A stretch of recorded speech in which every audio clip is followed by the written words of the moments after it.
So I've been with the company for 13 years, all in the real estate department. We start very, very early in the process because before engineering can be completed, they need to have some really basic information from the field. After the immediate impact of the construction, we would work with them to restore the ground to its previous condition, or maybe better, hopefully in some cases, and then kind of what it looks like going forward.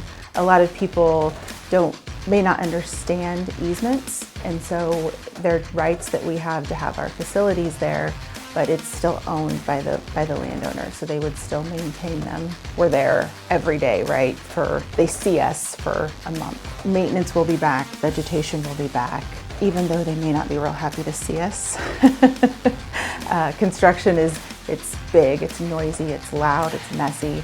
So even if they're not thrilled to see us come back in 5 years, they at least understand that we're going to communicate with them. Our overarching goal would be to be open and transparent with people.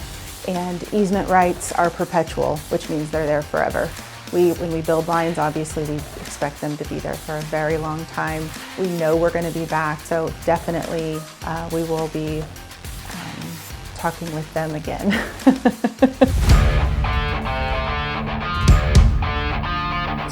I'll be meeting with permitting and real estate to either meet with landowners or to get permits for creek crossings, sometimes 6 months to a year or more in advance, just to make sure that we identify all the access points.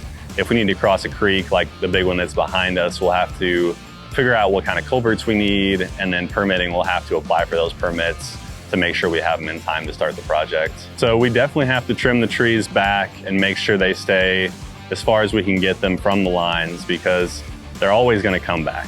Like before this, I was in the maintenance department and we had to address every line almost every year. There's always trees getting close to the wires.